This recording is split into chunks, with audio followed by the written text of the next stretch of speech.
Good evening and welcome to the September 19th meeting of the Des Moines City Planning and Zoning Commission. I will read the rules and procedures.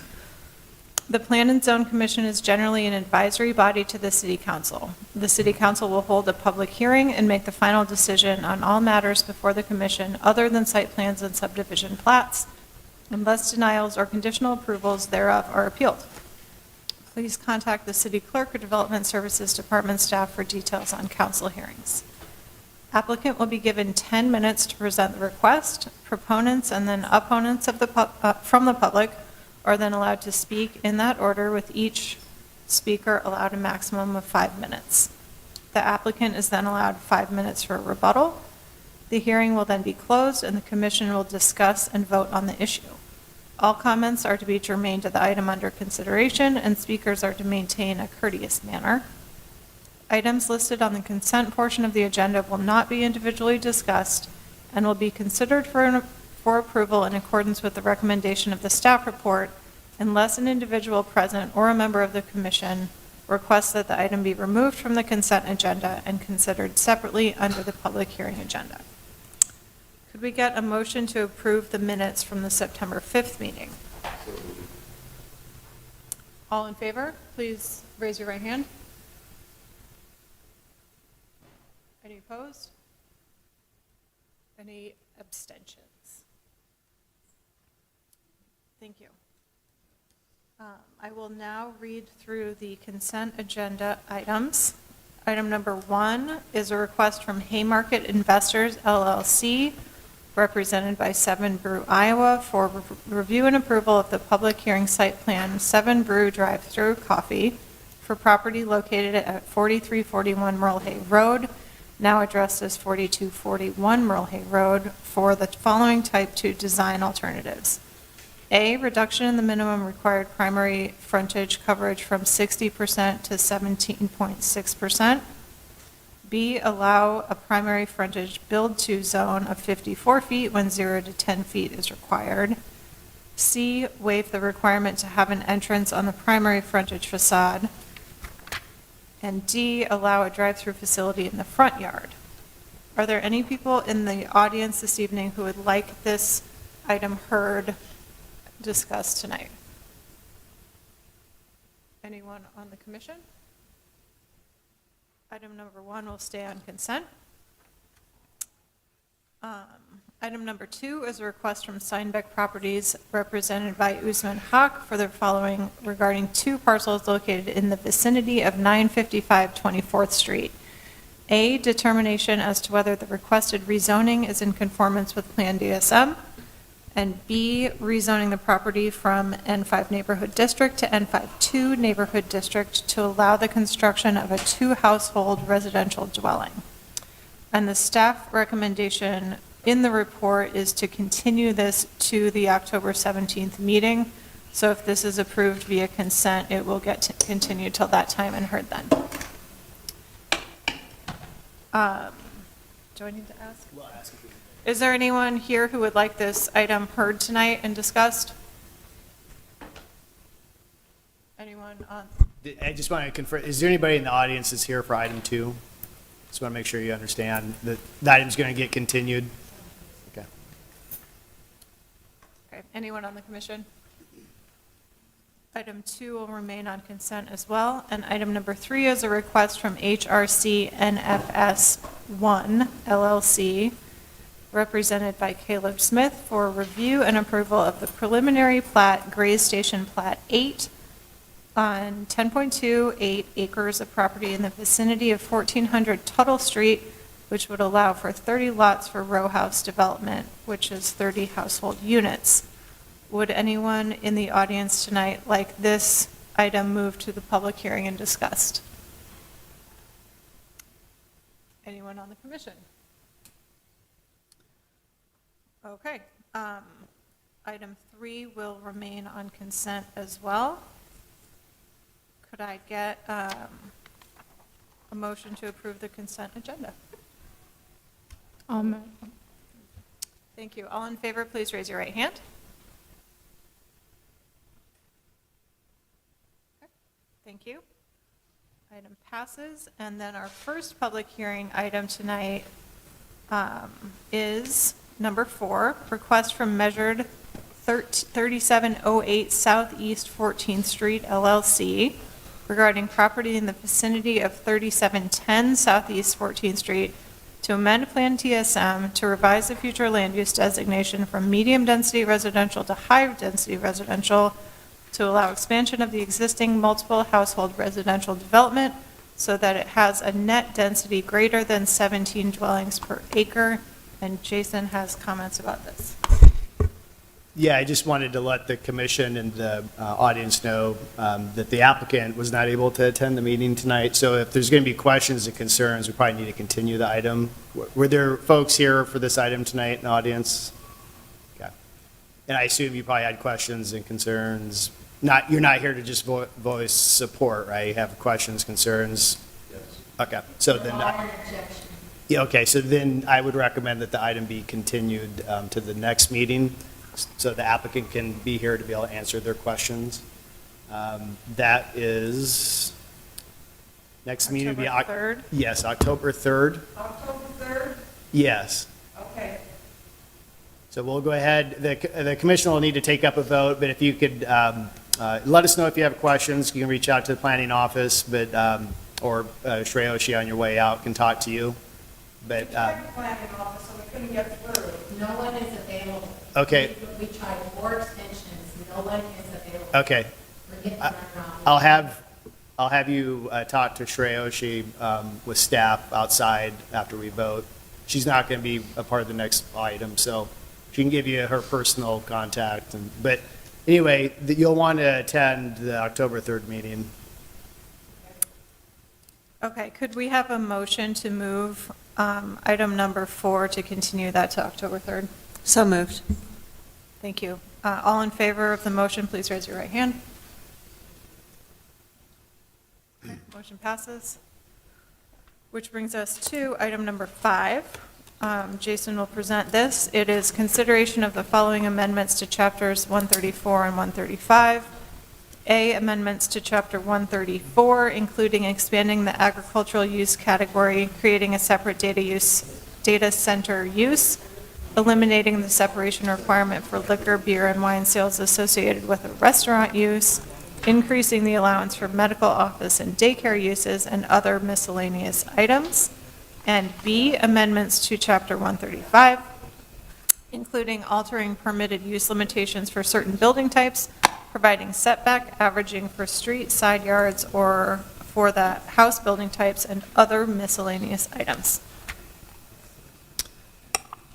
Chair, members of the commission, Jason Maness with the city's planning staff. We're going to run through all the different, we have a whole package of code amendments. Obviously, I think there's some that are of more interest to the commission, to the audience, and I'll spend more time on those. But I will start by just quickly summarizing what's in the package. As you know, we have Chapter 134, which is the zoning code. Its sister code is Chapter 135, all within the municipal code. That's the planning and design ordinance. So this first table that I'll run through is changes to 134, the zoning ordinance. Once I run through these, I'll summarize 135 changes and then take a deeper dive into the agricultural use category changes. So looking to allow daycare uses and day service, adult uses in the P2 district. So this is one of our public zoning districts. We've found that makes sense to add that. We've had that come up a few times. P2 can include, civic uses, church uses, religion uses. So it's just something that we think makes sense. Same with adding the ability to have a medical office in an industrial zone. Right now, the code allows other office uses, and I don't think it was something that we did intentionally when we were drafting the code to exclude medical office. Parking structures, the zoning ordinance currently prohibits the ground floor of a parking structure from having actual parking on that. You have to have occupied space. The challenge of that is if it's in zoning, it's something we either have to rezone the property or they have to go to the zoning board of adjustment. We think it'd be much better suited place to put this in chapter 135 where we could bring it forward as a design alternative and have a discussion more about practical difficulty in design. So that's what that change is about. Home occupation, there were some changes at the state level. We need to adjust our regulations to match state code and how we regulate what's considered a no impact business. Changing fee requirements for other city departments, just streamlining some administrative process. It's kind of moving money from one hand to the other. All it does is waste staff time. Next is, right now, if you're familiar with our liquor sales regulations, liquor, beer, and wine, there are different separation requirements for different uses. We are specifically looking at the restaurant use. It's been our experience that that's been more of a hindrance than a help, that 75-foot separation requirement. So we are recommending that be eliminated. That was actually something that was brought up by the Zoning Board of Adjustment as well, a request of theirs. Supplemental use regulations for liquor, wine, and beer sales. Is concerned about there's some terminology in there that we want to remove. It doesn't really add value to it, so we're looking to strike that language. Creating a use category for data centers, both minor and major. This is really in reaction to what we're seeing in the industry of these smaller data centers being established, or a desire to establish them throughout the city and existing commercial areas, such as the downtown. They're a different animal than the large format data center, so we need to amend the code to react to that. Then obviously the ag use category, and I'll come back to that here later in the presentation, expanding and clarifying that section. Chapter 135, so this is the planning and design ordinance. A lot of this is just cleanup stuff. Street light pole and fixtures, downtown, we typically expect those to be black. It's not really clear. Engineering says that's really a planning requirement, but the way the code is structured, it points to the city engineer, so we're just clarifying that. Another clarification with a type 1 design alternative that already exists for trash enclosure placement. The code speaks to front yard and street side yards, but we did include language for interior side yard. I think we can all agree that our preference of the three would be the interior, so we want to add that. Adding street side yard setback averaging provisions for the house building types. We can use averaging on a block face to determine the setback for the front, but we have found that there's times where on a corner lot we'd like to be able to average that side setback on the side street, so we're adding that. Adding the ability to have daycare uses in the civic building type. This is kind of partners with the other amendment that I mentioned in 134. Clarifying the ability to have surface parking in the downtown with the downtown general and downtown storefront buildings. It's implied in the code already that you're not permitted, but we want the language to be forward or obvious, than just happen to kind of decipher the fact that there's no provision for it like there are in other building types. So that's a clarification, really doesn't impact how we operate. Moving that ground floor use limitation from 134 to 135, providing Clarifying for data centers that they're not to be considered occupied space on the first floor. So thinking of downtown buildings where we have occupied space requirements for that front 30 feet of the primary facade of the building. We're not as concerned about the upper floors, but we really want to make sure that that front 30 feet of a ground level has something that we consider really occupied space. So we're changing that definition. Then providing for a seasonal agricultural accessory building. I'll go into detail on that, but that's in Chapter 135 is building typology, accessory building type, separate from 134. They obviously speak together and there's cross references, but that's where you put the building type regulations. And then also allowing licensed civil engineers to sign landscaping plans. Right now the code says it has to be an licensed architect, licensed landscape architect, or certified nurseryman. And what we're finding is that civil engineers do the design, do the work, and then they hire a nurseryman who doesn't really do much other than sign it, and it just seems we might as well just let's just streamline it. So that's what we're doing there. Since the packet went out on Friday and the amendments were posted online, we have found a few things that we want to tweak. We've also received some feedback. We've been working with Jeremy Karen, our sustainability programs manager, and he had circulated a lot of the language. I had passed some of the language on as well to the city's food task force and asked others to share it. And so the draft that we emailed you today, which I will go through, actually has some updates to address some of the comments that we've received back. So I'll probably spend more time when I get into the nuts and bolts of the agricultural category, new language. Probably going to focus a little more on what we've changed since the draft went out, since it seems that a lot of people have had the opportunity to see the draft and kind of narrow down to some specific concerns. The updates from 1 through 3 there, those are really clarifications within the building typology tables. 4, 5, and 6 speak to the ag changes.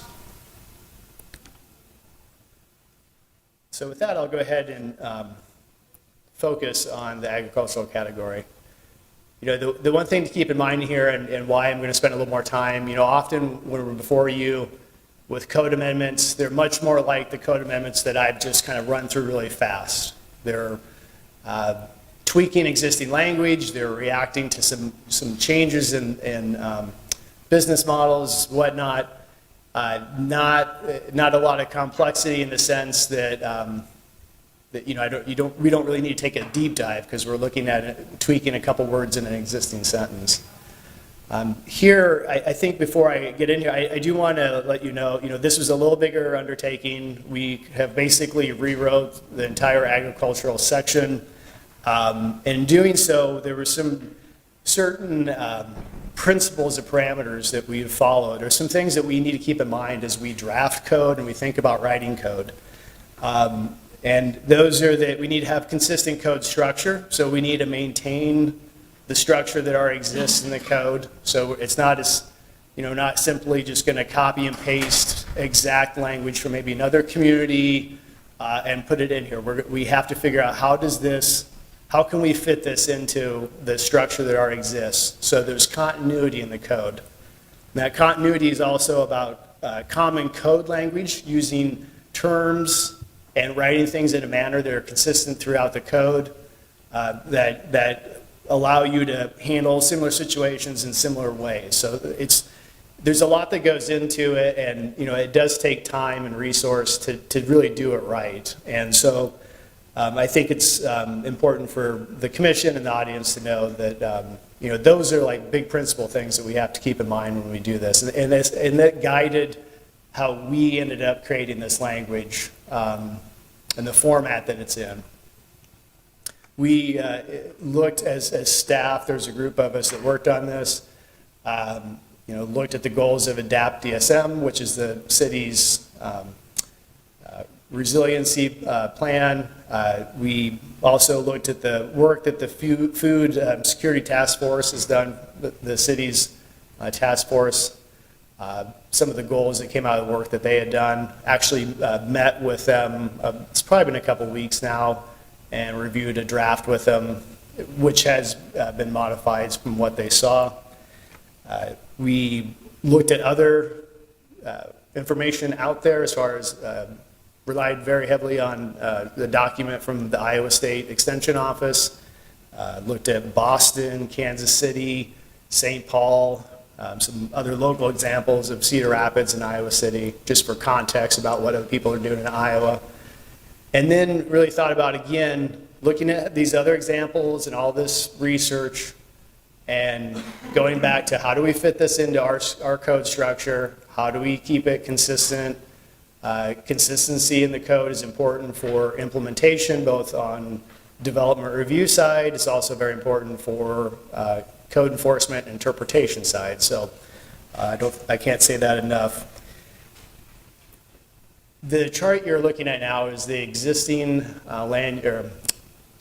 use table, zoomed in for just the agricultural category. So our code right now in the ag category has community and urban garden, crop production, nursery or a truck farm. The dark circle means it's permitted by right in those zoning districts. If it has an asterisk by it, it means that there are supplemental use regulations or performance standards is another way to look at it.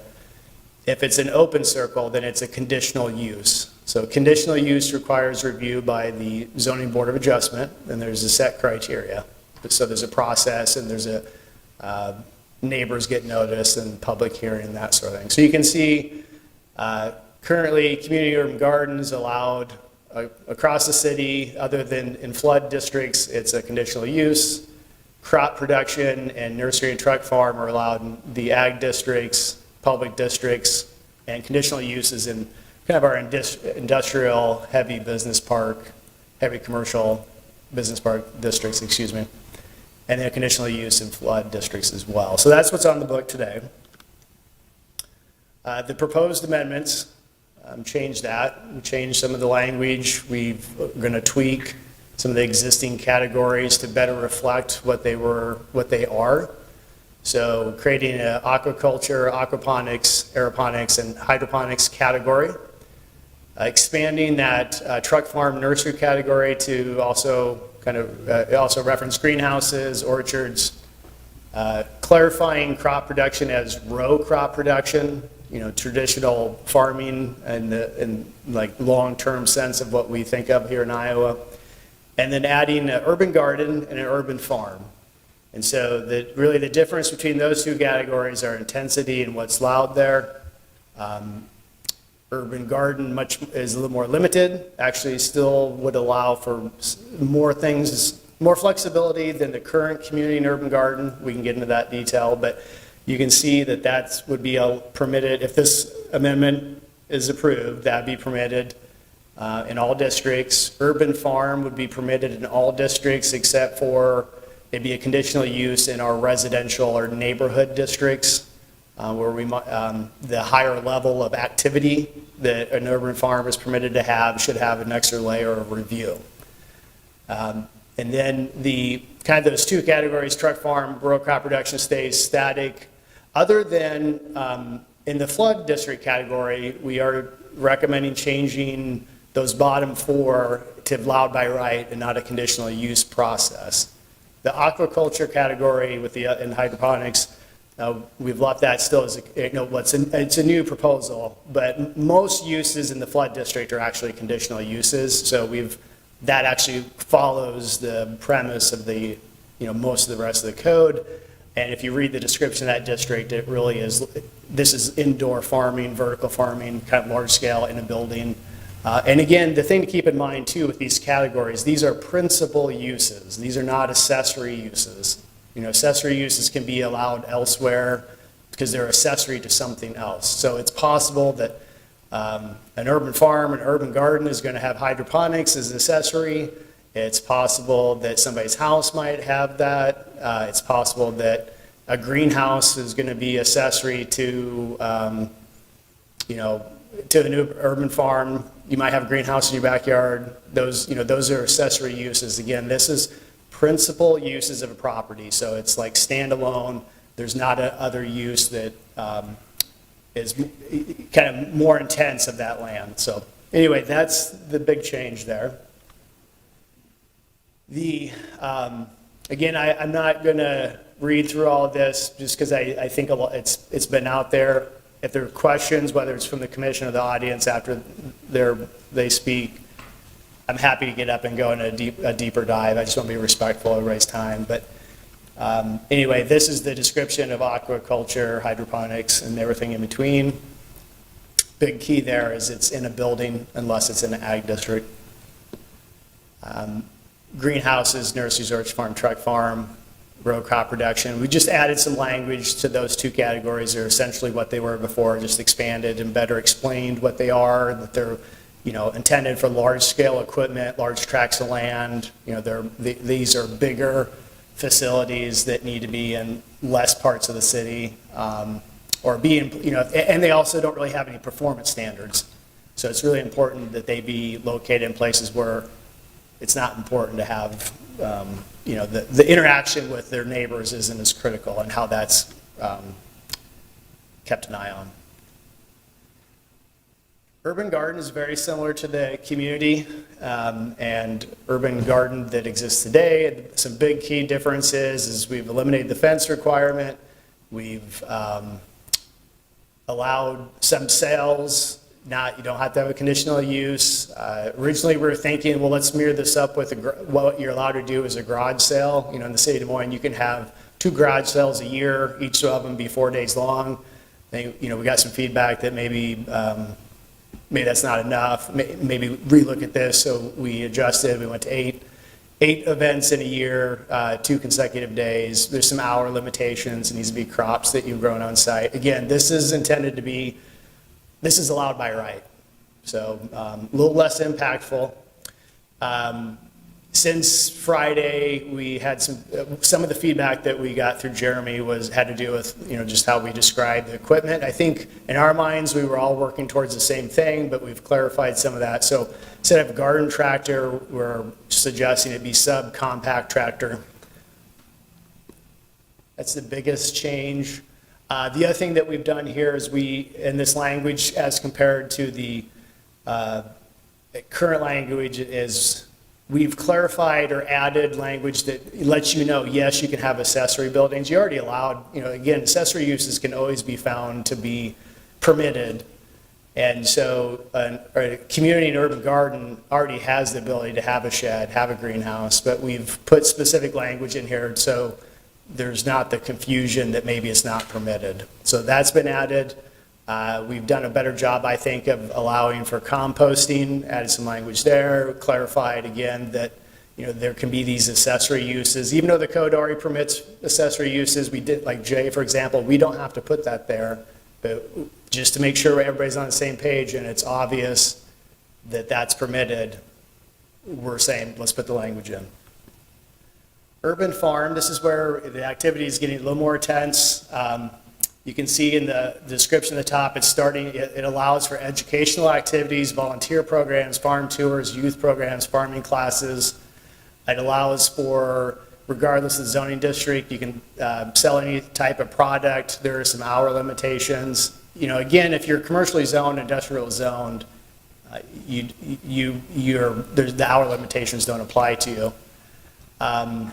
And B, this is where we change language again, just to clarify. I think we're doing a better job of describing what our intent was and addressing concerns, which is, referring to a compact tractor. So this is slightly larger, something that it might be used in a commercial landscaping setting or turf management. So kind of that smaller size tractor. Again, same language about accessory uses,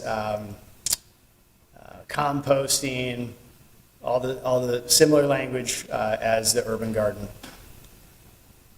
And then moving to chapter 135 under the accessory buildings category. So this 135, we have, the principal building types or the main, like the house types, the, storefront, all those. We also have accessory buildings, which include, there's already some language in there about temporary buildings and seasonal buildings. The way they're written, though, they don't describe a seasonal agricultural building. So we thought it was warranted. Let's create a new category. And it's actually, if you read the first sentence, it's fairly, if you read the beginning of it, it's very broad-based. It's anything that's utilized for extending the length of the crop growing season, commonly referred to as cold frames. This is where we, kind of tried to describe it a little better, and we wanted, for instance, you can see that low tunnels was added here recently. It's similar to hoop house. We would have interpreted in the code as falling under hoop house moving forward had we not added it, but just to be, take care of it up front, we've went ahead and added that language, low tunnels. You can see that there's some performance standards very typical of all of our accessory buildings. There's height limitations to accessory buildings, there's setback requirements. You can only have so much of your rear yard. Some of those things apply to all accessory buildings, including these. But anyway, so we have setback. It can be, these can be in any yard, front yard, side yard, rear yard. Have to be 5 feet away from the property line. Number 2 really just speaks to what you're doing has to be an accessory use. So again, really item 2 is really a reminder to the property owner that you need to think about 134 and how accessory uses are defined. Cold frames, our research showed that that 36 inches is typical, so put that there. Hoop houses and low tunnels. Again, when we were writing this, we were trying to think about, sometimes you're looking at examples. The original, a draft prior to this, when I had met with the task force, the draft actually referenced walk-in height, like hoop out, that basically trying to get it away from something that you drive equipment through, and that was taken from another example, from another community. And we get back, so that didn't come up in the task force discussion, but when I come back and I work with our legal staff and our enforcement staff, that's a little bit open-ended and open to terminate or description. So we're like, well, what's average? What would be something that a person would walk through? Like, well, most people are less than 7 feet tall. We'll just go 8 feet. So that's where we had got that. That was our logic. Jeremy provided feedback about just kind of common products out there, so we've changed it. And again, so what we've done here is, again, just like urban farm and urban or garden are kind of staggered because we have to think about residential settings and that they're a little different. We've adjusted the height to be different based off of where zone they're in. So if it's in a neighborhood residential zoning district, 12 feet is what we're recommending. We understand that to be a fairly normal product height. And then 17 feet in all other districts. 17 feet is the kind of the default accessory building height, like for a one-story garage, for example. So that's where 17 feet comes from. We also, Jeremy and I spent time looking around, to try to look at larger products and just, think through. So balancing using common themes already in the code with our research, we came up with 17 feet. Last change we made was just hoop house, low tunnels there. The covering, that had said, covering should be maintained and kept intact and then must be removed during non-growing seasons, and so we got different questions like, well, what is the growing season? As I prepared this in my mind, it's any time the plant's underneath it, it's growing season. But then there was also questions about the value or of taking the covering on and off. And actually, when I first met with the task force, the language at that point said they had to be removed. There are some cities that actually require the hoop house to be completely taken down when they're not in use. And so, again, this is evolution, trying to find the right spot. I'm happy with what we have here. remove the, the discussion about taking it off, but adding, that needs to be kept in good repair. Because really the point of having them taken down, having the coverings off, is really about just the fact that they are temporary in nature, just from how they're constructed. We have to be concerned about long-term durability. So let's just approach that from a different angle. Let's just use, good repair. Good repair is actually language that's in our fence regulations. A fence has to be maintained in good repair. So again, going back, using common language, common themes throughout this code, but fitting it to meet this circumstance. That is my presentation on our items. We did get one written comment from Lila Dozier, Lila Yost, expressing concern about not requiring fencing and also just setbacks, which the setback stuff isn't really changing. With that, I'm happy to answer any questions you might have. I've got a few questions. One of them, which struck me while watching Larry Kenny the other day, but it is a quick context and recognition of my bias, because I know you guys have heard me a lot, and I think we would probably not begrudge either Jason or Jeremy to think hard about picking up my calls anymore. It is my fundamental opinion, though, that I think that these proposed agricultural-related changes are a smart, deliberate, powerful step towards an inclusive, adaptable, and sustainable local food system we need. And what's more, I do want to commend the fact that the proposal demonstrates that the years of collaboration spent on these topics were nearly exhaustively considered, expertly boiled down to the many issues, causes, and solutions that have the greatest positive impact. So just to make sure this isn't being clear on context, this is an impressive work product that exceeds what I'd hoped we could do by this point.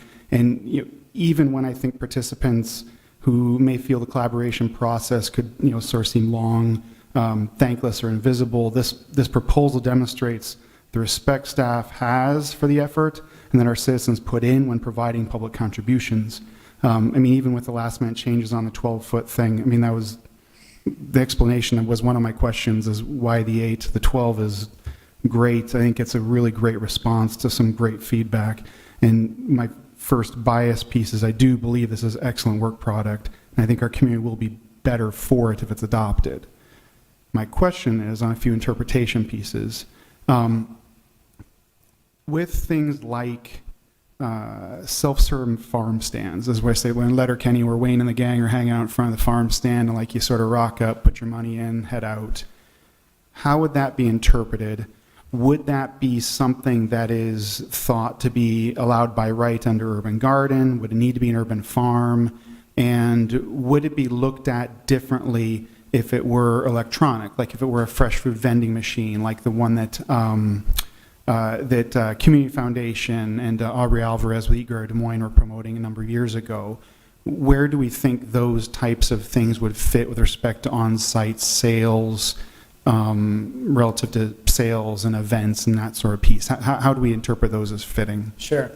I think in many instances, those are going to be accessory uses. So if it's already an existing farm or commercial business or garden, we would look at that as, I think that'd be a little bit challenging under how we've set up the sales limitations for the garden, to have just an ongoing, like an actual vending machine. The reality is that, if somebody if this is you see this all around Iowa, but, there's just stuff there and it's on your honor to put money in the jar, and you take a jar of honey or it's corn.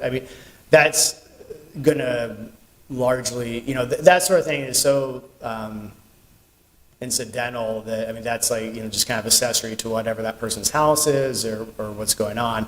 I think where it's a little more challenging is you mentioned, some electronic equipment, and, is it manned, is it a stand that's manned? It could potentially be something that's handled through a mobile vendor license, because a lot of times you'll see a food truck on a property, is looked at, has to comply, which is totally out of zoning. They have to comply with the zoning. They have to allow the commercial use underneath the ground, but I don't know if I'm answering your question, but it's just, could vary so much, it could be parked in so many different ways. It's like if you have just a farm stand that's not on your honor farm stand, it's just sitting there, the produce that's in it is from that farm. Would that be something that could be allowed to sit and just operate on an urban garden? Because it is hitting the requirement of it's from this piece of property. It's not really a sales event, it is more of a passive sales offering, whether or not it's profit or for profit, or would that be something we need to fall under a vendor category?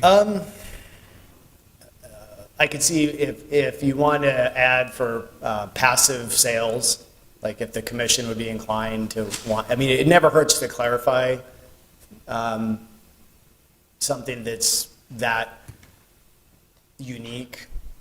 You know, there's so many things that are found to be accessory in our everyday, you know, like in the zoning world every day, you know, that just kind of go unnoticed. But I do think that is a fairly unique animal that if the commission was inclined to want to permit passive sales, I mean, you know, we could potentially add that to the garden category. If it was commercially zoned, it wouldn't matter. I mean, that you know, so it's really the question of like, are we in districts where it's more of a residential, you know, like a district that doesn't allow retail, for example. You know, under the farm category is very broadly written. It just says sales need to happen between 7 and 7. It can be products from other places. It doesn't really give a whole lot of definition. So you could have that, you know, like that passive setup, you know, there isn't the worry about, oh, does this count as one of my 8? I think that's kind of what you're asking. I don't know if that. Yeah, I'm just asking, so like if I'm in an N2, right, by right, I'd be able to have an urban garden, but I'd have to have a conditional use to have a farm. And so I'm just trying to figure out if a passive sales system, which should, if it's a non-electronic farm stand or a controlled vending machine, if both those would be considered the same, and if both of those would be allowed under the urban garden, allowing them into the N1s through NMs. Yeah, sure, Jeremy, come on up. I'm going to listen to what Jeremy has to say, and I'm going to think about it for a minute, and then I might come back. Yeah. Jeremy Karen, Sustainability Manager for the City of Des Moines. I'm thinking of like approaching it maybe more from the perspective of like the little free libraries that we see everywhere, right? So that's a community benefit that's in a neighborhood district, and similarly, those passive food stands are providing nutritious, good, locally grown foods to the folks that live in that neighborhood that are visiting those stands. So yeah, and those are those are considered, they're just accessory to they're often in front in somebody's yard. The key is to not have them in the right of way. It needs to be on property, but those are typically either the library has one out and it's accessory to their function, or it's in somebody's yard, and still the principal use of that property is their house. That's just that they're doing that little gesture to the community with that out, and so those have been permitted that way. The only thing that makes me a little nervous is the introduction of like equipment, like a piece, like a vending machine. That's a little different to me than just, kind of a stand that stuff's on, or a wagon that it's in. Because you're powering it, and it's big. It's probably bigger, but. Because I think Jeremy probably didn't realize the little libraries are a triggering item, because that got us into the discussion 3 years ago about the community fridges, right? And whether or not a community fridge is a little library, because it's electric and where's the light work. So that's why I'm curious on this one is, because we have profit and nonprofit, which are both enabled, which I think is vital for this system being economically sustainable and allowing for the investment. Aggressively agree. I guess my curiosity is, if I have a fridge that only unlocks if I put a quarter in, like Aldi or something, right? Am I allowing that now? Or would it need to be a farm? Could it be on a garden? And, as long as it restricts the other things. Yeah, and so the garden also allows like the accessory use, like accessory structures like sheds too, right? So if you were to locate a shed on that garden that's accessible, and inside that shed is the fridge, that may be an approach that could be taken. I'm familiar with a couple examples of those that I've seen at different gardens. Yeah, I mean, just to make sure, because I know we're not in the discussion phase, but where I would like to go in the discussion phase is having us think through if it is, whether it's a for-profit or nonprofit garden stand, or it is one that is controlled, electromechanically. I would like to allow those to be something that's in the garden section, because it would clarify, I think, some of the areas we've also run into over time is, what is a sales event, right?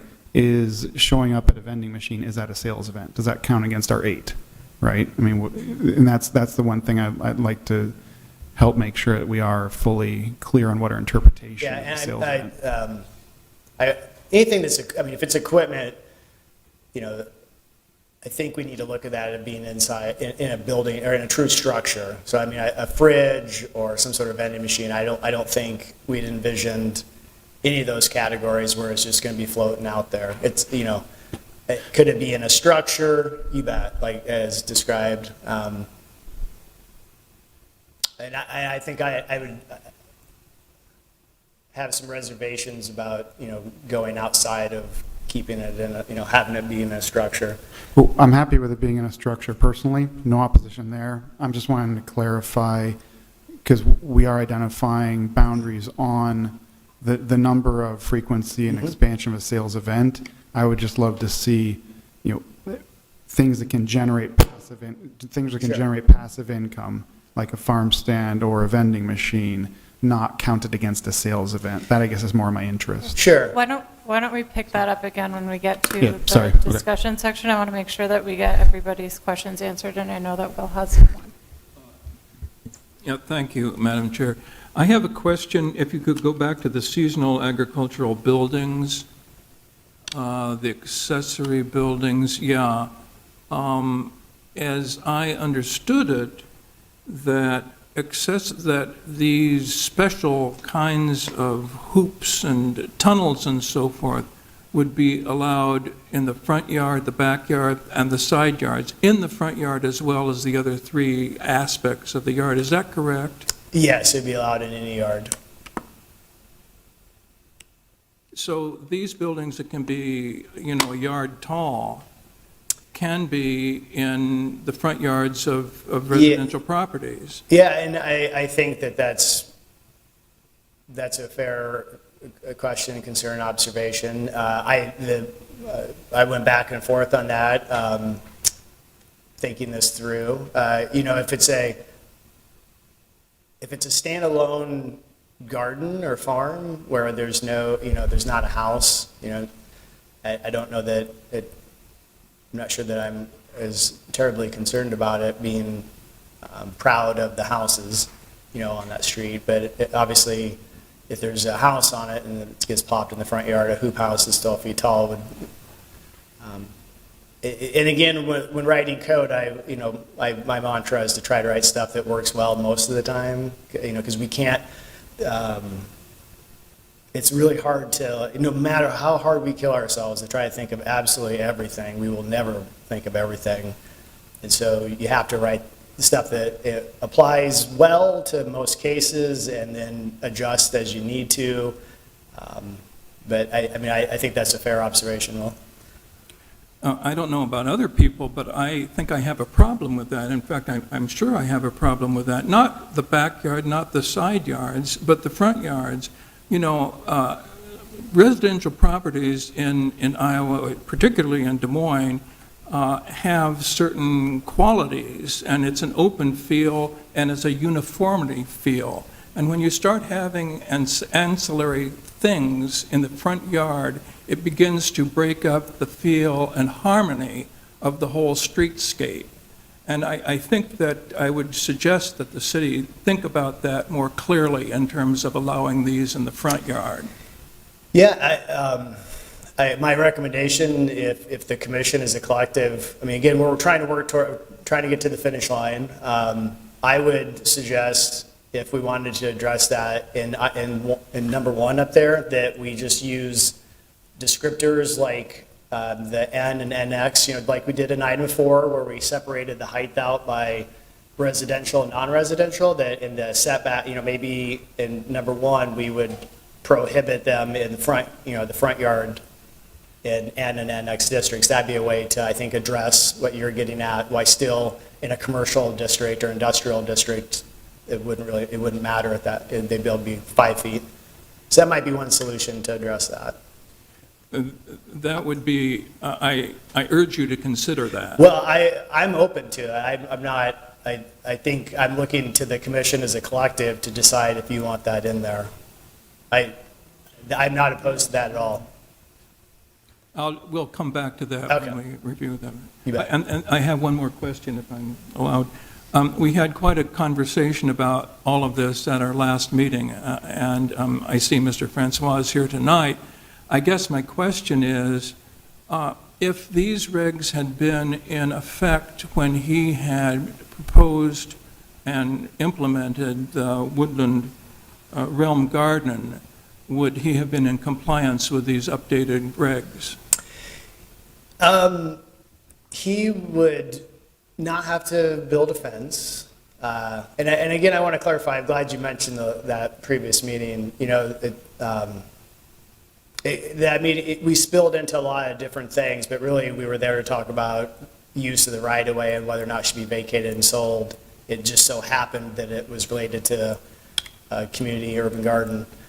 But he, depending on how he'd want to operate, right now, Woodland Realm was, community urban garden is allowed by right. He was successful in obtaining a conditional use permit to allow sales, and my memory's a little fuzzy, and if he speaks, he can clarify everything that he was achieved there. But I think in short, moving forward, he and those that he works with on the Woodland Realm just need to decide between these two paths which path they want to go. Do they want to fit more into the somewhat limited garden and be allowed by right? So next time around, he doesn't have to go to the board adjustment. He'd just be allowed by right. So whenever that, he only got approval for 1 year. So whenever that year, he wouldn't have to go back, wouldn't have to pay the fee, no public hearing. The question would be, does he want to have the ability to do the educational events, to do greater sales, which I think he probably does. So his next time around, he could apply for a conditional use for that.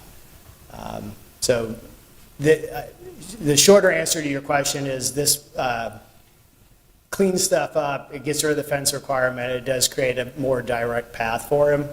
I think the wild card is the urban farm doesn't create an opportunity for it's not creating an event center.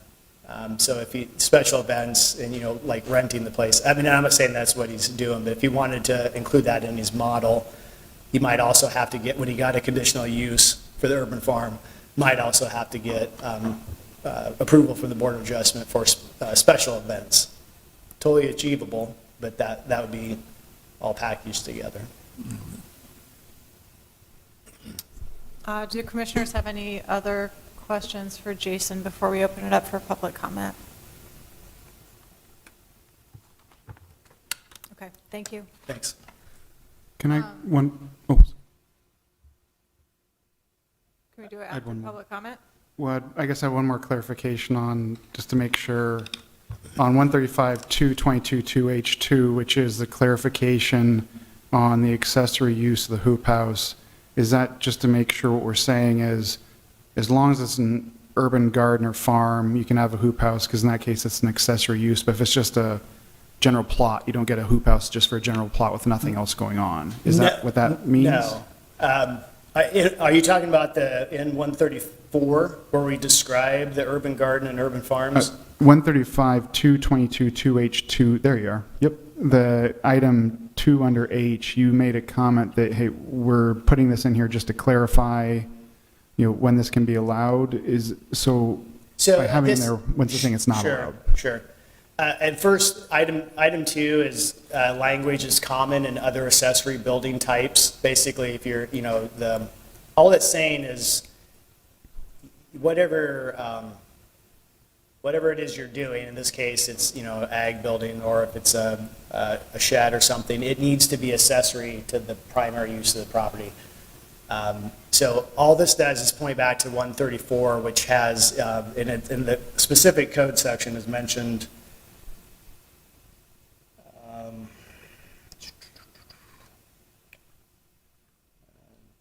it's in here somewhere, I think. Oh, yeah, right up here, 3.9. So this is the part of the zoning ordinance that discusses accessory uses in detail, how they need to be incidental, secondary in nature. It's just kind of like a list of like caveats. So again, that sentence is just pointing you to the general caveats that it needs to be accessory. So what we tried to do to make sure there's no confusion is in 134 in the descriptions of urban farm and urban garden, even though they're already permitted by right, we went ahead and added D just to make it obvious to everybody that you can do these here. But just because it's not listed, for example, in row crop production, you could be in the ag zoning district on the periphery of Des Moines, and you could do hoop buildings under the, row crop production, because that's, we would consider it accessory. Does that make sense? Maybe I'm muddying them. Zoning is complicated. Oh, no, it's fine. I'm just trying to make sure, I'm trying to find a situation where the hoop house wouldn't be allowed. Like if I just had an empty lot, could I put up a hoop house? If you're actually Nothing else is happening there. No, if nothing else, if we don't believe you're gardening, the zoning enforcement officer could say that's not accessory. If it's just you're storing it there and it's junk, it's like a beat up one that you picked up off the curb and you thought you might sell it for $5. Okay, so that's the protection. So protection is, I don't want to allow a junkyard, but if you're actually doing something within the intent of what we're identifying here, yep, hoop house all day long, no big deal as long as you conform to the other pieces. Yes. Is that right? That's correct. Okay.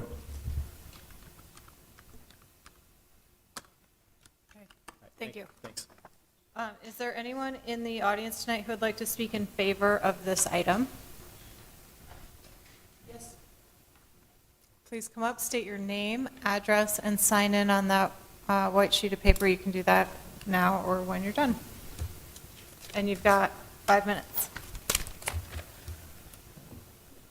Good evening. My name is Jenny Irwin. I'm on Jeremy's Food Security Task Force this go-around.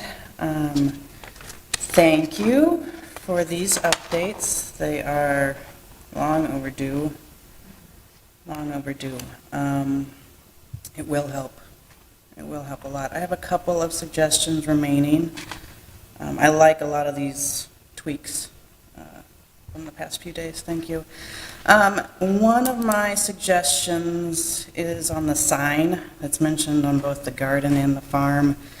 Does it have to be phone number? Quite frankly, a lot of us are women and we don't like our phone number just out there. Could it be an email, or could we just say contact? Phone number in public is sketch. Please keep the accessory buildings permitted in all yards. Just because it doesn't work in your front yard doesn't mean it won't work in somebody else's front yard. If you don't want a hoop house in your front yard, just don't build a hoop house in your front yard. There's many communities in this city who feel differently and would love to see hoop houses in front yards. So please don't restrict our joy, because we like hoop houses. And then the final point I wanted to make here is more of a culture change, I guess. I understand, maintaining free of tall weeds and debris, dead garden plants removal. But when you get into seed saving and things, sometimes seed saving looks like dead plants. Sometimes prairie plants look like flowering weeds. We really need city staff and those people in the weed patrol trucks to know the difference between prairie plants and noxious weeds, and quit threatening to mow down all of our prairie plantings because they think it's thistle or I don't know what they think it is, right? But we would appreciate some culture change on some of those weed versus prairie, dead plant versus seed saving. We like to do these things. It's like the little free library of gardening, right? It's a million seeds from one seed, but it does look like dead plant at the end of the season. So things to consider. Thank you for these. Appreciate it. Thank you. Anyone else in the audience who would like to speak in favor of this item? Please state your name, address, sign in when you're done. Sure. My name is Ryan Francois, 2723 High Street, with Rally Cat Properties and the Woodland Realm Urban Garden.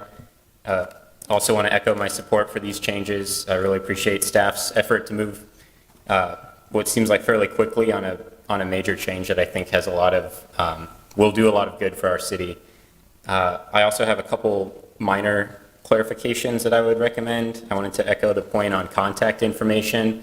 If that could be changed to a general direct contact instead of a phone number. Having a personal phone number out in a very public space is not comfortable, and paying for a business phone is also an additional expense that seems unnecessary for someone growing food. I wanted to also recommend on the sales events for urban gardens to request that might be modified to 16 days per calendar year instead of 8 sales events up to 2 days each. I think that would allow for produce to be offloaded throughout more of the growing season. Here in Iowa, we can have a productive garden, without the accessory buildings, maybe April through October, which is a pretty long time, and you need to be moving produce frequently during that. So maybe 16 days instead of the 8 of 2 days each. I also want to support the passive sales, if that can be added to urban gardens. I think of a standalone farm stand is fairly low impact. We have a long history of that in Iowa under cottage law and just local food production, and I think that would be a positive thing to include. And then I'm also supportive of the accessory structures, including all yards. This was kind of a catch-22 with our fence situation. As a standalone urban garden, our entire yard was treated as front yard. So if we limit accessory structures for agricultural use from front yards, you would not be able to build them in any agricultural setting that doesn't have a house. So I would support the changes as they're written. And I'm also very appreciative of the last minute changes for height, refining some of the language. I think everything else looked really good, and appreciate your support. Thank you. Thank you. Anyone else like to speak in support of this item?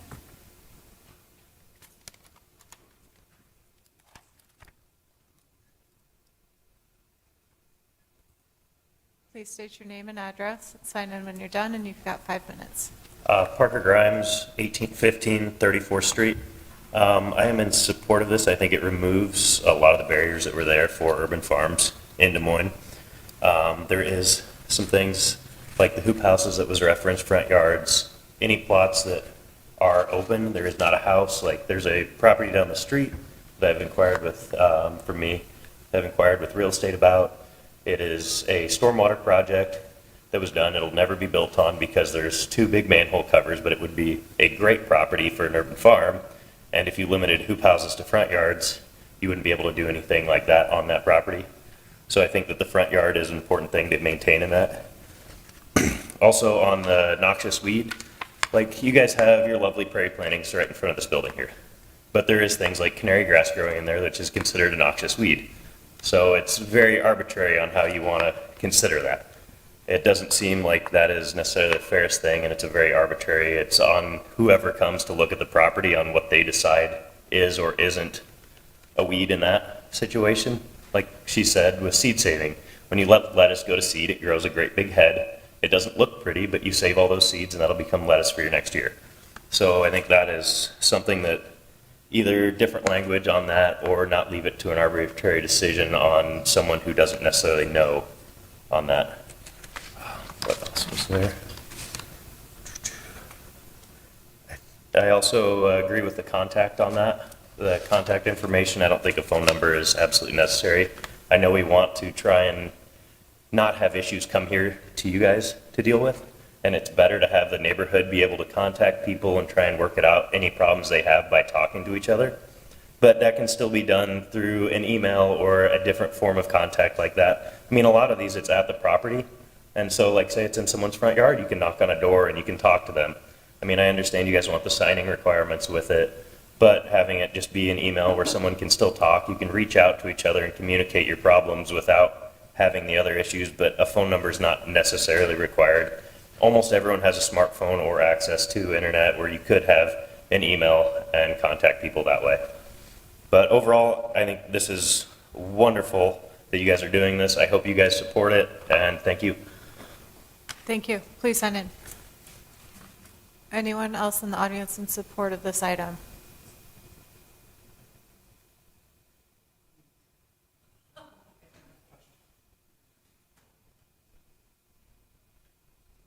Hi, April Clark, 1815 34th Street. I am in support of this. Thank you guys for making some changes. We really appreciate it. And I just will probably echo contact information, the weeds, and front yards. Yes, once again, we grow all of our food in the front yard. I understand it's not maybe everyone's favorite concept, but I think that maybe could be to the decision of the neighborhoods and neighborhood associations. But all in all, I do think that growing food in your front yard is incredibly important. So thank you, and thank you for the changes you guys made. Thank you. Anyone else in favor? Okay, anyone opposed? Or neutral?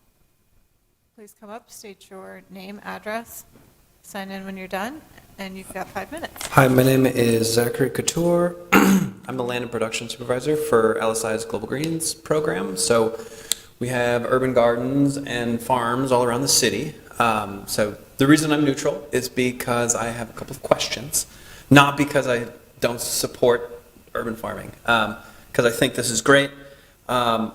To actually acknowledge what people are doing related to gardening and farming. In Iowa, I think also, Iowa's a big state and we are an ag state. I think this is good that we are doing this because Iowa can lead in all types of agriculture, right? Like we don't have to be behind the rest of the country in this urban ag thing. So thank you guys for all your quick work on getting these things done. I do support it in that sense. I have a couple of questions because we do manage a bunch of gardens around town, and there hasn't been a lot of time to look through this and think about unintended possible consequences. So I have a couple of questions. Is that okay to ask a question? Okay. Okay. So, for instance, we now manage the Drake Neighborhood Community Garden, and we have a fence over there, and there's a shed on that property. There's nothing else there. So, thinking about this, it would currently fall under urban gardening, I believe. But, okay, what's my question? The question is, let's say there was a place like that and then it moves to being an urban farm by nature, let's say. Does that person or persons need to apply for this conditional use every year? And then is that at the subject of who to approve that? Sure. I'll answer we'll do one question at a time. How's that sound? Yeah, great. Conditional uses are approved by the Zoning Board of Adjustment, so that's a different group than this body. Okay. They normally don't have a time limitation on them. Once you get it, and then you have it, the Board of Adjustment can apply conditions, which sometimes those conditions can be like a sunset or say it's going to expire. So it is it's not like mandatory, in most cases, I don't think they would expire. So you go one time, you get established, as long as you operate it in conformance with the standards, you'd be fine. Okay. I'm thinking of like somebody like the Quiners and they were in the county. I'm just thinking of effects to some of these small businesses, and especially the people I work with at LSI. They came here as refugees. In a lot of ways, we've been leading this movement to have more gardens, to have more food security by growing food. And so I wonder, and I wouldn't want to put like undue burden on people who are having small businesses and wanting to start those. So Well, and just And they get- had to, I think, dog patches, sorry. Oh. I think they had to redo theirs every year. Okay. And, I mean, they were able to go through a lot of things to have an urban farm, and so I'm just trying to think of, Yeah, no, that's a great question, and I guess the one thing I want to point out is the conditional use process is only if it's zoned residentially. If it's commercially zoned or zoned institutional, like, Drake campus, it'd be permitted by right. okay. And again, I think you alluded to this, the dog patch is in Polk County, it's not Right. in the city limits. I'm thinking, I could see lots of other places like this Yep. with, more ability to take a standalone property and develop it to be an urban farm that, I think those are things we all definitely want to encourage, so. I did have another question related to, so we own, it's 4 acres off of Euclid, so it's right next to Calusi property, kitty corner to Polk County River Place. So we're looking at developing this into an urban farm hub. Or an urban farm oasis, I guess, is really what we want to have there eventually, where, a central place in town that people can go to get their supplies and grow food, et cetera. At what point does something become row crop production? And I also have worries that, we have a 35 horsepower tractor with a trailer, we drive it around town, we manage gardens, we manage 20 gardens around town that we're bringing our equipment to. And thanks for changing it from garden tractor, which is a riding lawnmower, to the next size up. I'm just worried, I don't want to be stopped by somebody if we're driving our tractor around town. We're there short term. We're there, we put in the garden, we till it, we leave oftentimes. So do you feel like your tractor fits under the compact category? No. I don't think so. Well, first, you have to. It's like a 35, it's like a 35 horse. Yeah, so Yeah. the garden category, we went with subcompact. The farm, we went with Right. compact. Well, and that's my concern is if we're doing this in an urban garden. But how often are you doing this? Like once a year, twice a year? Yeah, yeah. Yeah, again, this goes back to, it's really, we have to write code in a manner that works well for most of the time. And if there's one-offs, those things happen. I don't think anybody is going to, once or twice a year with a tractor that is possibly, if somebody really did their homework, that's not, maybe the step up from compact, it's still probably not like a big, you're not driving when there's. I know, I'm looking at what's written in there and I'm I don't know if our tractor actually meets those requirements. Definitely not a garden tractor. Because I heard from folks in Cedar Rapids, I think that doesn't we work. intend using compact as a fairly broad, the intent is to allow, tractors that you would maybe see on a golf course or state, just those kinds of setting. That's what we meant, and that's why we also have to look at the rest of that sentence, which I can't speak to it. Some construction equipment's really big too. I'm just wondering, in terms of. Look at the small to mid-size hobby farm tractors, Glass, John Deere, Kubota. yeah, leave it, yeah, perfect. Yeah, you need to come up to the micro. But while you're doing that, Jeremy, if you can look at the screen, it's not just, we described it in multiple ways. So it's compact tractor size, typical of, residential or commercial landscaping use. So when we look at, first off, somebody's going to have to complain before anybody notices. And if in fact we've got into the business of looking at your tractor, we're going to go, does that look like typical of, what you'd see on a golf course or the state fair, and the small, we're going to go, yeah. So it's, comparable. So I don't know, Jeremy, if you want to. Yeah, when we were looking at precedents as we were considering these changes, we were looking at the subcompact, compact categories of Kubota and John Deere tractors, thinking back to the tractor your team all has out in West Des Moines. That's kind of what I'm thinking, that type of tractor. Not like a 200 horsepower. Right. 16-year-old plant. Yeah, row cropping tractor, right? Yeah.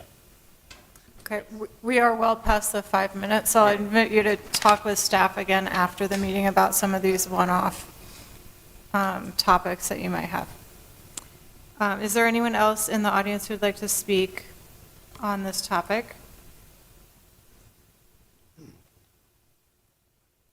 Okay, I will close the public hearing Well- and, Oh, okay. I was going to have a rebuttal, but I can cover it under if you have questions. I don't really want to rebut anything. I just want to let the commission know that I would be fine with switching phone numbers to an email address. I totally support being a total of 16 days, change out the eight days. I mean, I do think we have to, I don't know if we can go that language, go the urban garden, whoever is running this slide, I don't know if it's possible. We're almost there. I should have gone down to the podium. I'll just do it. Did you get it to work? The gist of it is totally fine, 16 days. If you want to slice it a different way, we would support that. And then my other comment would be, another way to think about if there is some concern about wanting some sort of setback, we don't have to get into defining it as like completely out of the front yard. We could also just say it needs to be a set of right now it has to be 5 feet from any property line. You could just say, we could do something like 20 feet from the front property line. And so that would allow it, elsewhere on the property. It could be 10 feet. The other thing for the audience and the commission to remember is that anything in chapter 135 that's numerical, staff can waive up to 50%. So we can decrease or increase a numerical standard by 50% administratively. So, if you got into a small lot and we wrote it as 20 feet and it doesn't make any sense and you want to go down to 10 feet, we can have that conversation and improve it at the staff level without coming back here. Anyway, those are my three thoughts for you. Thanks. okay, thanks, Jason. I would then open it up for discussion. There were 5 themes that kept coming up in the discussion from the public. Jason talked about 3 of those. The other 2, just as a way to start the conversation, were thinking about modifying language around what constitutes a weed versus prairie grass, dead plants, seed saving, that conversation. And then the conversation about passive sales for urban gardens. Jason, I have a question about these weeds. Is that something staff can address without having to come to? Yeah, I think we could add, because there's already some caveat in there. Let me see if I can just open it in front of my computer.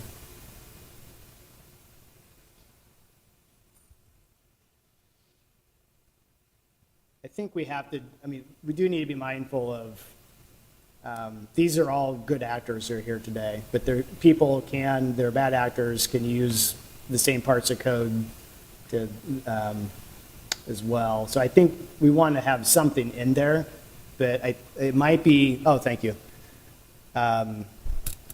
Just like we added some language that added some caveats to allow composting, I think we could come up with something that says, that allows seed saving and prairie plantings, just to have, add like that sentence. So as enforcement staff are reading the code and trying to figure out, they know that that was thought about. So that would be my suggestion. Yes, yep. Jason, could we look at what Isla Yost had suggested about fencing? What's that? Fencing. Yes. Could we have her letter again? And Oh, sure. Can we go to Lila's, should be the second to last slide.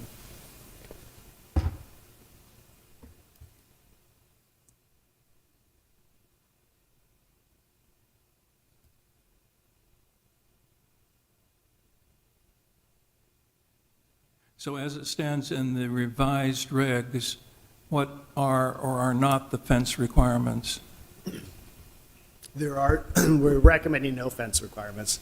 They would, have the ability to put fencing in if they wanted to, but it wouldn't be required. The current code has that requirement. Our thinking is I don't know that I'm not aware of any examples where it's been of benefit. So our thinking is it's unnecessary. So that's one thing that would be removed. Yes, yeah.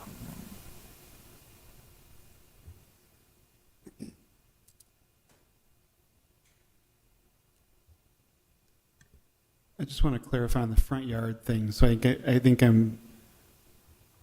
I understand, I believe, and accept Will's concern, which is if I have a front yard in a house where this thing just sort of is just overpowering, sort of like, Berkeley style or something, right?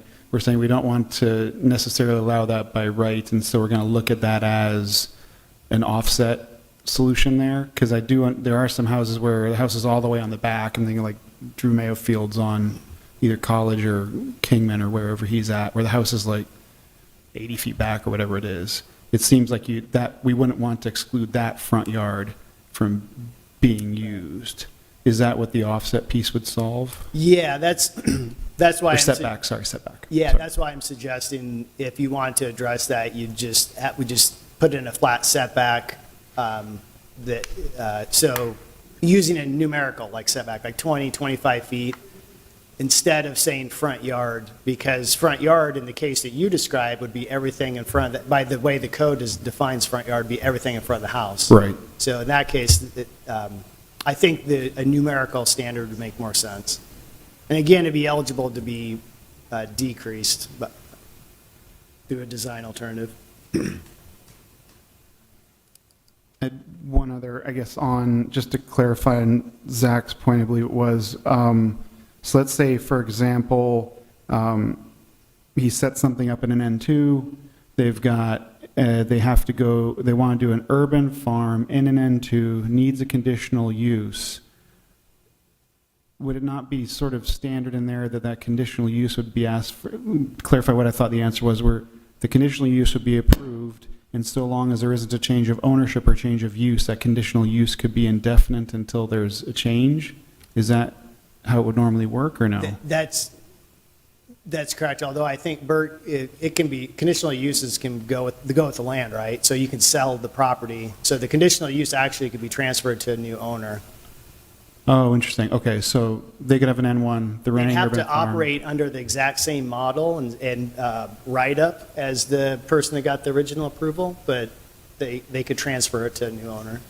Okay, so that's even better. So basically you're saying, if we set up, this is our operation, that operation can change hands. As long as the operation doesn't fundamentally change what its operation is, the conditional use can remain indefinitely. Yeah. So you're applying one time. Yes. Okay. Speaking for myself, I'm not that worried about the front yard. My front yard is, my yard's almost all front yard.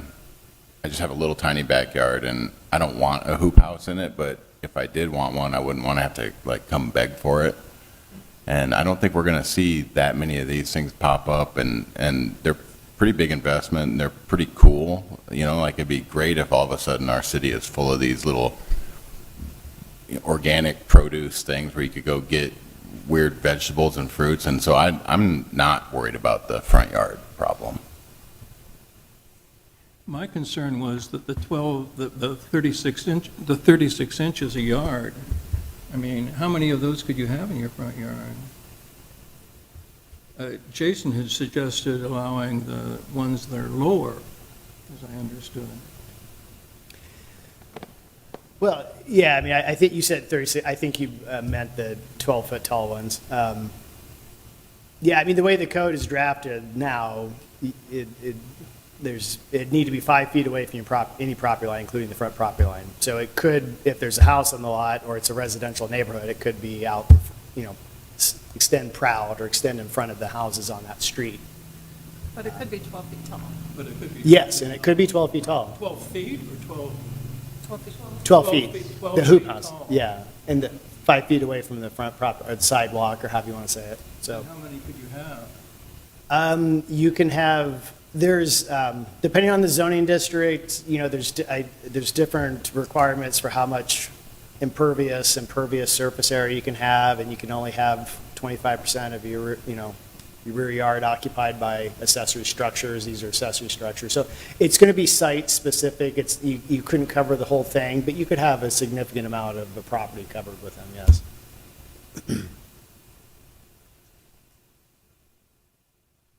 Does anyone have any comments or suggestions on how to potentially modify the language for passive sales for urban gardens? That's kind of a trickier one. I guess could we be in agreement to say we want to allow passive sales in both 374 and 5, so long as any equipment associated with those sales is contained within an approved permanent structure?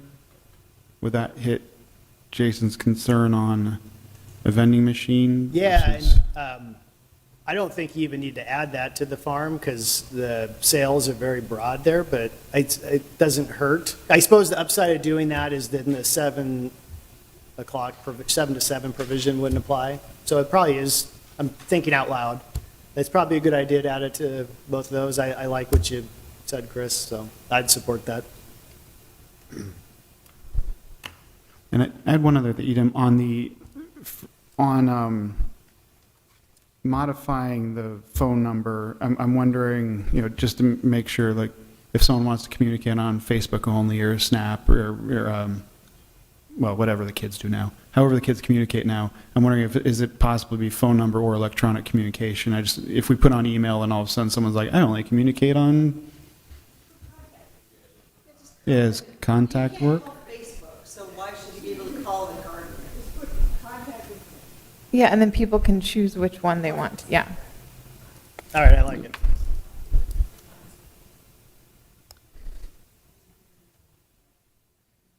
Okay. So would Any additional discussion, or I can try to summarize where I think we are? I mean, yeah, so I guess, so I think right now it sounds like we're trying to make a motion with 4 amendments, which, if I'm understanding what Jason said, was we want to add clarification that seed savings and prairie planting activities do not constitute weeds. Phone number would be modified to be contact information. We would want to ensure that is a setback definition for siting of accessory structures, and we want to allow passive sales in both 374 and 5, so long as it's any equipment associated with those sales is contained within a permanent structure. And one more, changing the sales events to 16 days as opposed to 8 groups of 2 days. Did we, okay, so it'd be 16 days would. In a calendar year. So In a calendar year. And if it's just 16 days in a row, is that good too, or is it Right. 16 days of any restriction? 16 in a row, Just 16 done. sure. Well, let's go to that. If Let's they go to that want- language. Actually, I got it in front of me. Because one balance for me would be like, I if we don't got know six, that, I don't think, I wasn't thinking that,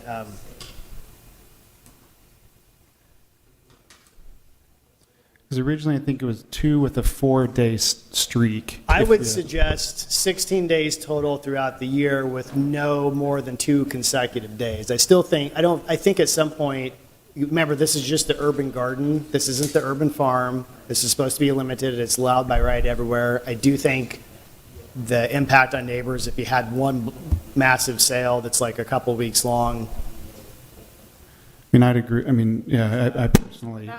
if there's a 2-week farm fair camping out next door to me, I'd be a little, I don't know. right? Right. So I would leave in that no more than 2 consecutive days, but 16 days throughout the year. So you could have either 16 one-day sales, or 8 2-days, or, I guess that'd be the only, or a combination.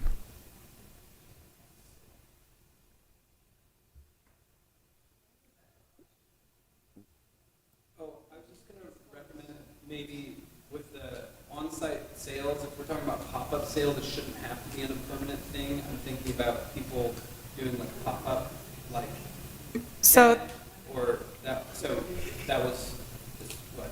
The public hearing is closed, so according to our rules, we do need to keep it that way, but please do come up and talk to staff afterwards to clarify. Well, if I accidentally overheard someone from the crowd saying something, I'm wondering if that sort of example, would that not fit within one of our 16 days Yes. events? So that would be allowed. You get 16 of those if you have a pop-up sale thing. It wouldn't detract away from the passive sale solution we have. So it sounds like it could hit both what we're looking for. And it would not mean a permanent structure because it's a pop-up sale. And I'm hoping the lawyer's looking all right. All right. Whenever he's mad, we're in trouble. Okay. Would anyone like to summarize with a motion? Would you like me to I would tell you love what I think it is? Yeah. All right. So it's a motion for approval to the proposed amendments to Chapter 134 and 135 with the following changes. Specifically to the urban agricultural discussion, that the requirement for contact information for both urban garden and urban farm be just changed to list contact information, not be specific about what type. So we'll amend it, the language that way. That we allow in those two categories, the urban farm, urban garden, we allow for passive sales with a language that says any equipment would need to be in a approved structure or structure that's compliant with Chapter 135. We're going to add a sentence to both urban garden and urban farm under the discussion or the line item that discuss plant maintenance and just general maintenance to allow to specifically note that seed saving and prairie plant efforts are permitted. We're going to alter the days of sales allowed for the urban garden to be 16 days throughout the calendar year with no more than 2 in a row. And then where I'm a little less sure about what the commission's wish is on the setback. Do you want to require 20 feet, 15 feet, 25 feet setback from the front property line? And if you do, is that in any district or is that just in a residentially zoned district? Emily? Well, I liked what you said earlier about the 20 feet, and then the staff had the discretion for administrative approval for 50%. Okay, so 20 feet. That sounded reasonable. Is that just in a residential? Yes. Okay. Right. Isn't that what we talked about? Yeah. Yeah. So that's what I believe the motion to be. Is that? That works for me, just to make sure I'm clarifying. So residential means there's a house there, as long as it is, It'd be that's what we're talking about, right? zoned NX or N district or NX district, so we'd follow the same format as how we've changed the height. You know, N and NX districts, we're allowing it to be 12 feet, everything else 17 feet for the hoop house. So we'll just kind of follow that same nomenclature. I can't talk at this point. Calculation. Yeah, we'll just use the NX and N districts. We'll have the 20-foot setback from a front property line versus the 5 feet everywhere else. So would Woodland Realm have to go back 10 feet?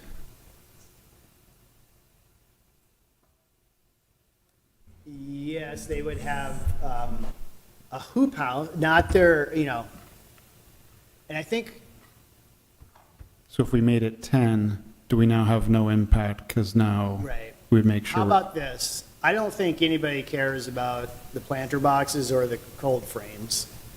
It's the hoop houses that is what's being, that's, up to 12 feet. So why don't we define it as a 20-foot setback in a residential district for hoop houses and allow the low tunnels and cold frames 5 feet from the property line. And then that should be okay. Okay, so we're protecting against what is going to look like a permanent structure in a front yard where it really doesn't fit, but as long as it's open and as long as it's back at least 10. Yeah, it's short, it's less. Sorry, I'm getting too casual. I'm leaning back in my chair.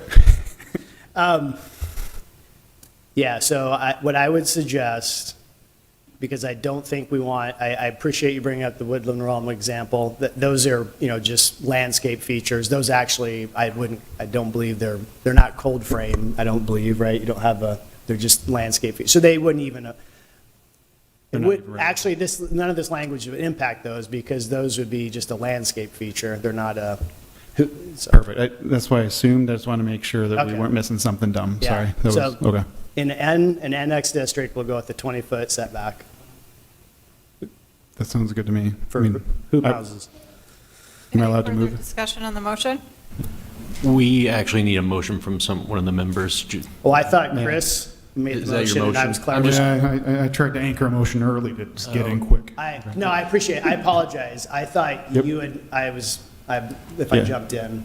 Then You said summarize the motion. Okay, sorry. I move Jason's summary as my Appreciate it. motion. I just want to make sure that was done. I appreciate you doing that. My apologies for, All in favor of the motion on the table, please raise your right hand. Motion passes. Thank you. Appreciate the city and community coordination and cooperation on that. Are there any committee or directors' reports? no, I've talked enough. Okay. Can we get a motion to adjourn? Yes. Motion adjourned. Yeah.